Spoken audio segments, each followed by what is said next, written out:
So we've talked about the 8-step invite process, and I've been telling you guys that this is for your warm or hot market people, the people you already have relationships with. What I want to do now is kind of step back a little bit, talk a little bit more about how to bring some of those people who are not in your hot market or warm market into that market so that you can start talking to them about actual invites. Okay, we want to move people from cold or lukewarm market over to hot market where they're ready for an invite. Okay, and the acronym I want to talk about today is FORM, FORM, which stands for family, occupation, recreation, message. And what that simply means is that you talk about things like family, occupation, and recreation before you get to your message. Your message is your invite. Your message is the opportunity you're going to offer them. And family, occupation, recreation comes first, okay?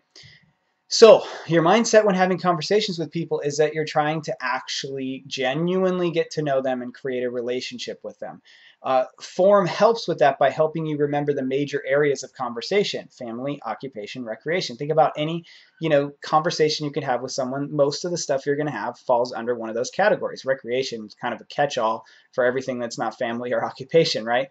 And they happen before the message, which is your invite or opportunity. Okay, so family, occupation, recreation. Now, one of the common mistakes, the major common mistake that happens when people think about form is that they take it too rigidly. So the point is not to just make it through FOR so you can get to M. So it's not like rigidly like, hey, how is your family? How many kids do you have? Oh, okay, cool. What do you do for work? Oh, you're a plumber. Awesome. What do you like to do for fun? Oh, you like to ski. That's great. I have this thing to invite you to. That is not how it's supposed to be. Okay, FOR is just a reminder of major areas that you can talk to people about. So, how many kids do you have? Oh, you have 2 kids. I have 2 kids too. Are they boys or girls or what? How old are they? And and you talk to people about those kind of things, especially like if you're at parent pickup and you meet a parent, talking to them about their kids who are in the same grade or they have a couple of kids in different grades and talking all about that and what sports they get into and do they do gymnastics. Oh, my kids are the same gym. That kind of a conversation is a great conversation to have. Might not get into the occupation, might not get into the recreation, but you can talk all about family because you're at parent pickup, right? Okay, let that flow and let that be a conversation. Don't be rigid and be like, okay, got family done. Now let's talk about occupation. Okay, got that done. Let's talk about recreation. Okay, got that done. Now it's time to invite. Like the connection has to happen before you get to M. F, O, and R are just helping you make the connection. They're reminders to help you make the connection. So use the first 3 letters of form to remind you of general subjects to engage your contact about as you get to know them. Don't be a robot. Just use them as reminders and a guide to find things to create engagement and get to know them before you invite them.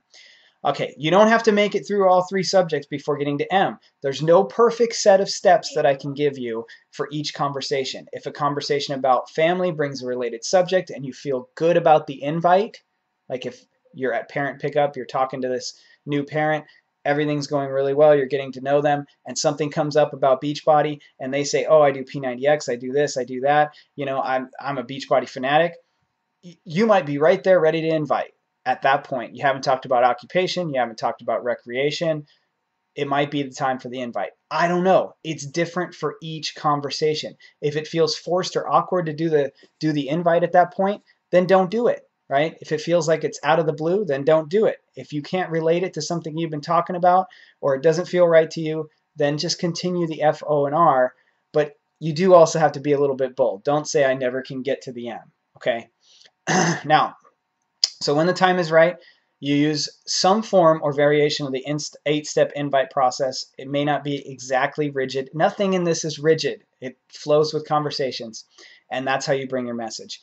Note that it could take several conversations, or it could happen all in one, okay?